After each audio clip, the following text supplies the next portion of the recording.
and a member of the Tri-County Cattlemen. It is Mr. Thad Tharp. Good morning, Thad. Good morning. Thanks for having me in, Vanessa. How was the meeting? It was good. We had our the Illinois Beef Association annual meeting on Tuesday down in Springfield at the fairgrounds in the expo building.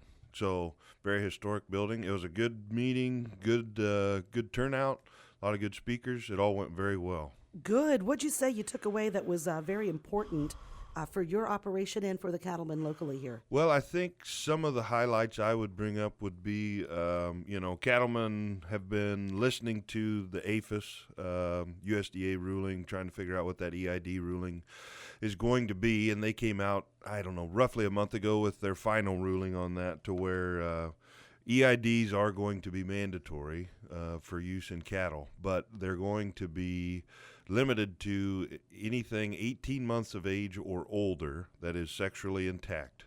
And this is all inter, not intra-state transport. So if they're leaving the state, they have to be EID'd, 18 months of age or older, sexually intact, or rodeo, dairy, show stock. All of those are required regardless because so many of those go, multiple states away. But as far as the cow-calf producer, you don't have to, the way this rule is written and the way I interpret it is you're not going to have to be required to put in an EID in the calves before you take them to the sale barn or, however that goes. But if you are responsible for the calves leaving the state and they're 18 months of age or older, that then an EID for that transfer would be required.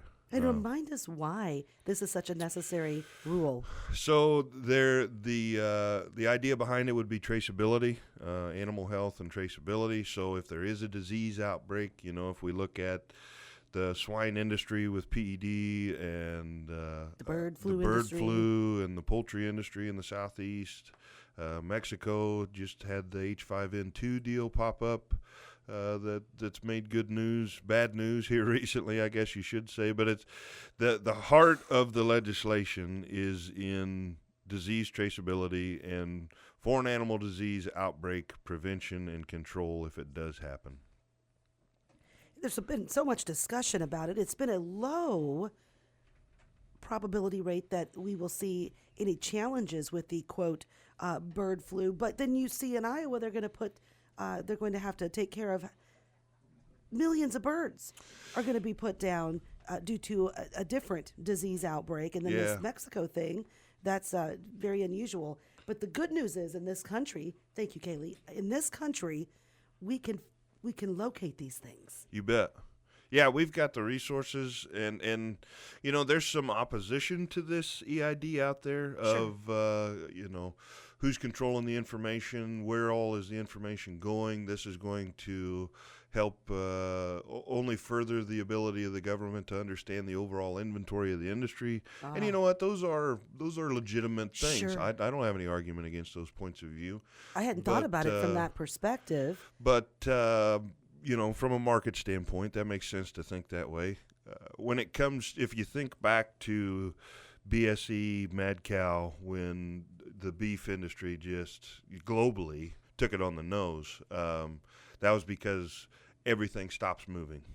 When a disease is identified and located, nobody moves anywhere. The proponent of EID is the fact that if a outbreak of any kind is found, let's say in southern Missouri, producers and commerce of beef in Illinois, Iowa, Nebraska, outside of that quarantine area can continue. Okay. And that makes economic sense, especially in the beef industry. You can't put the cows in a grain bin and hold them till spring to sell, So when they're ready, they're ready. Yes, that makes sense. I hadn't thought about that trackability. I just noticed the attack on meat, if you will, is never ending. Yeah, so I hadn't thought about it from that perspective. But the traceability in case of disease, that does make some sense. And how much does this cost a farmer? Actually, nothing. Okay. You at this current time, you can contact the Illinois Department of Agriculture, and you can get the 840 EID tags at no cost because all the tags are going to be registered into that database. So With that registration, I believe you are required as an Illinois beef producer to get a premises ID number, which is a voluntary process at this time. But a premises ID, it's very much like a hog site. If a person had built a swine facility, they've got a premises ID registered with the Illinois Department of Ag. Okay. And in that, then that all ties your aggregate information into if something were to happen, they have all of that information. Okay. What else did you take away as a highlight from the meeting? We talked about it a little bit. We've been fighting it for a couple months. Not really fighting it, but watching it progress in the dairy cattle with H5N1 bird flu that is transferred over to dairy. That the market and the media, in my opinion, tried to make a great big mountain out of that molehill. Now, it is a serious thing, and I'm not taking away from that. However, the impact that they were trying to create in beef markets was unwarranted, as every test was passed. Beef was clean, milk is clean, the whole 9 yards. Now, like we mentioned a minute ago, the H5N2, which is only in birds at this point in time, but it did create a fatal situation in Mexico. Now, my understanding of that gentleman was there was several pre-existing conditions, and the H5N2, much like some other pandemic-related things, was present, but maybe not the exact cause of death, depending on who wrote the papers. But bird flu is still something to keep your eye on. Along the lines of that, I can't remember the presenter that was talking about this. I can't remember their name, but Jeff Bezos has made a large investment into essentially synthetic meat plant on the East Coast, is my understanding. So I truly thought the synthetic meat thing, supply and demand, consumer market driven economics just wasn't ever going to get off the ground. Now there's even bigger money getting into that game, which can change the game immensely. So I think that is something we definitely need to keep our eye on. No doubt in my mind, we've got a superior product, and we actually have beef. That is one ingredient, beef. So, but that is a market thing that we need to pay attention to. So we want to thank you guys at the Tri-County Cattlemen. Speaking of beef, we had wonderful ribeye sandwiches on Tuesday when we kicked everything off. They cooked out for us. You guys cooked out, I should say. Big thanks to Gail Baker and Tyler and Cassie Slish and their kids. Yeah. Because they're the ones who cooked for us. They were delicious. And we went through 100 of them. Good. Yeah, I knew they were there cooking, and I talked to them afterwards. They had a great time. So I'm glad they were able to be there.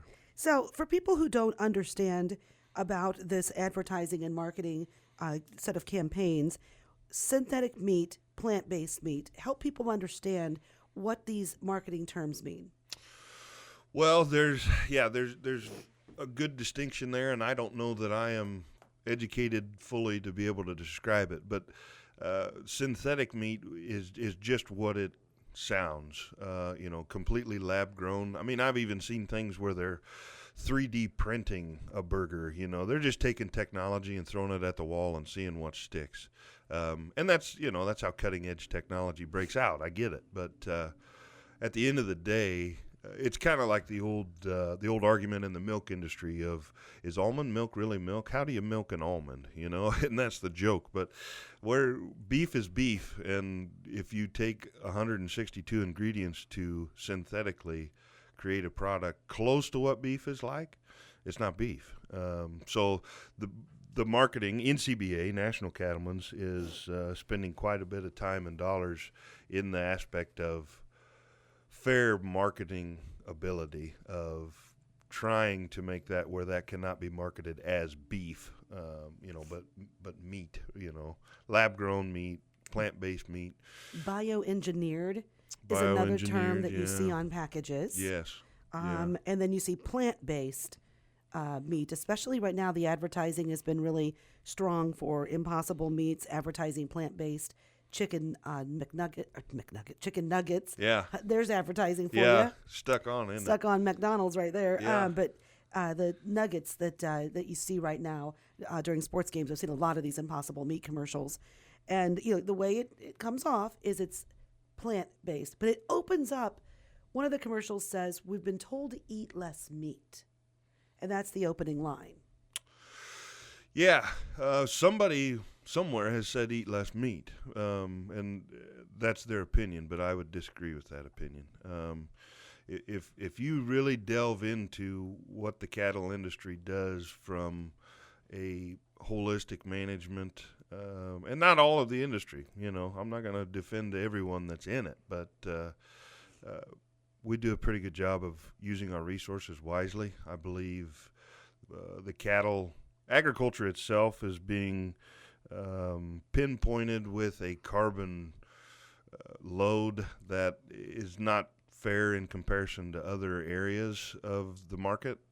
The way I see it is these carbon payments on these row crop acres, I don't blame a guy for taking them. Heck, I sign up for them. I understand that market. But just realize that these major corporations are using those carbon credits to enable themselves to keep doing what they're doing and market the product as they have it today or more. Sure. So we're not only pulling the load on feeding people and producing food, fiber, and fuel for the global economy. Now they want us to take care of all their carbon problems too.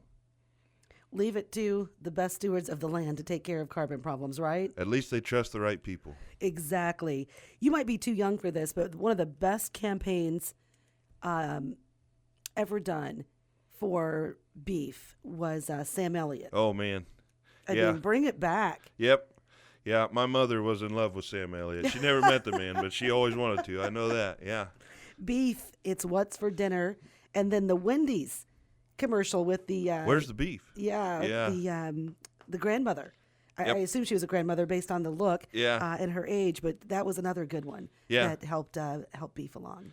Yeah, and so that's a good segue to a short conversation about membership in Illinois Beef and NCBA. So a lot of those ad dollars are spurred into action by partnership through IBA or NCBA, and I don't know that specifically on those two ads we're talking about. That's a great way to promote beef, but I would say not only through, well, here's an interesting statistic from the IBA meeting. IBA partnered with, I can't remember, McDonald's or somebody. We've got the McDonald's here in Chicago, and we do a lot of work with them through IBA. But anyway, they had the ability in Sam's Clubs in the greater Chicago area to run targeted ads through the app, the Sam's Club app. So every time a person would be, cause like we were talking on apps earlier, when you're walking through Sam's Club, you can basically check yourself out as you're filling your cart. So when these folks had their phone out and were scanning barcodes, the app has the ability to push an advertisement to that consumer while they're walking through the grocery store. For every $1 of ad spend IBA put out, it showed $128 in return of additional beef sales, and they marketed to ribeye, New York strip, and 90-10 ground beef were the advertising. Isn't that something? And so, for the guys that whine about the checkoff dollars that we pay when we sell calves, which I understand, they are driving consumer demand. That's good. Good to know. Good to know there's a return on the investment. Okay, what's next also for the Tri-County Cattlemen? Well, right now we're kind of taking the summer off, I guess. We've got some cooks that we've done. We did a graduation party down at Roseville, freezing for food. We did some things at some local fair events. Then I know we got more fair events coming up. So we'll be out cooking throughout the Tri-County area. We've got some billboards up, I think, still along the major corridors of the Tri-Counties. So just kind of doing our thing through summer, just cooking and being out there. Okay. And you're also on our local county board. You had your finance committee meeting yesterday. Yes, we did. How did everything go? It was good. We started our budget process for the next fiscal year. That was yesterday's meeting. We were in that boardroom from 1 until 6, and it's a big process. I'm not gonna lie. When I started this, I had no idea. But the longer I've This will be my second year, I think, on the county board, and we're one of the few counties in as good of a financial position as we are. So we're doing the people ahead of me have done a very good job, and the county looks to be in good hands and is moving well. Awesome. Good to know. Yeah. Well, thanks for coming in today with so much information. Yeah, thank you. I'm glad you called and asked me.